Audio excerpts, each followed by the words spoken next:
দেখে সে মুগ্ধ হয়ে যায়।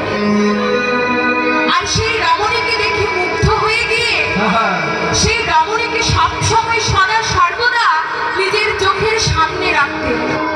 কেন না সে সুন্দরীর পূজারী ছিল। সে যদি পথে কোথাও যেত তবু সেই রমণীকে তার চোখের সামনে রেখে যেত। একদিন কি হলো বাবা, সে পথে একটি ঘোড়াতে করে যাচ্ছে।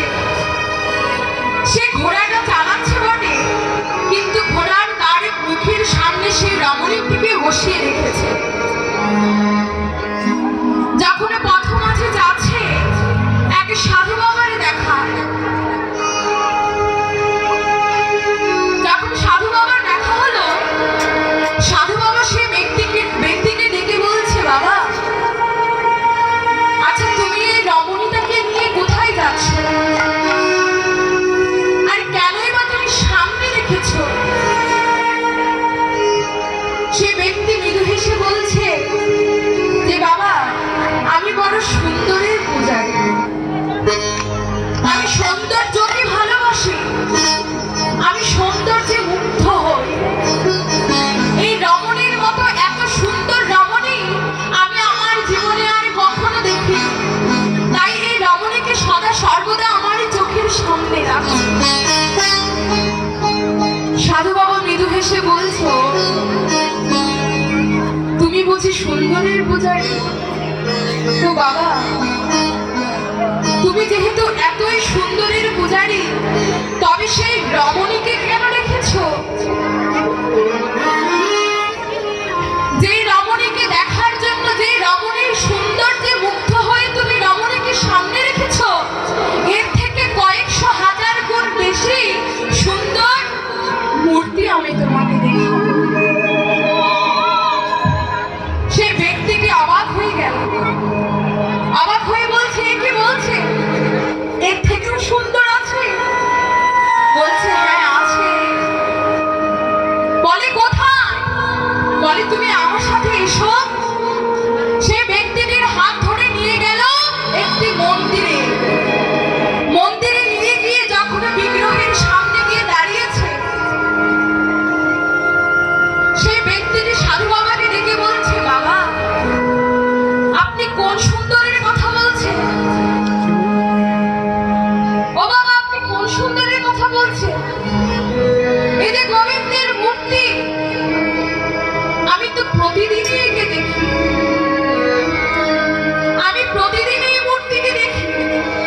কই এর মাঝে আবার সুন্দরীর কি হলো? সাধু বাবা মৃদু হেসে বলছে, বাবা রে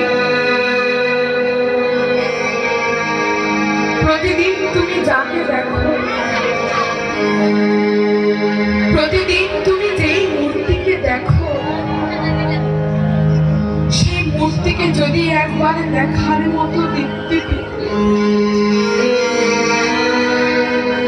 সেই মূর্তিকে যদি একবার হৃদয়ের চক্ষু দিয়ে দর্শন করতে, তবে আর জগতের অন্য কোনো বদল তোমার সামনে ভালো লাগবে। সেই ব্যক্তিটি বলল যে বাবা এই মূর্তির সামনে আমি কোনো সৌন্দর্য দেখতে পাচ্ছি না। সাধু বাবা বুঝতে পারলো যে এভাবে করলে হবে না। যখনই সাধু বাবা তাকে স্পর্শ করে তার জ্ঞান চক্ষুটা খুলে দিল, তখনই ব্যক্তিটি গোবিন্দের অপরূপ মূর্তি দেখে সেই সাধু বাবার চরণে গিয়ে বলছে,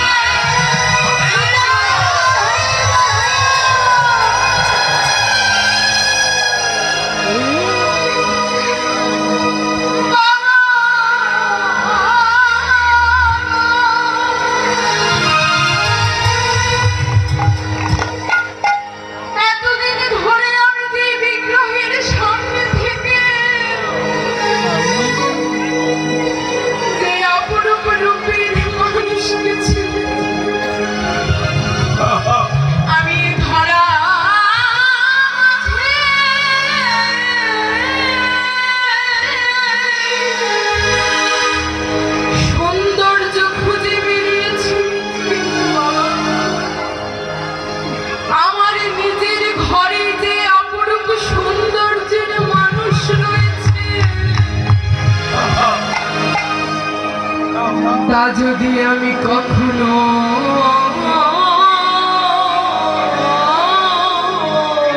বুঝিতাম,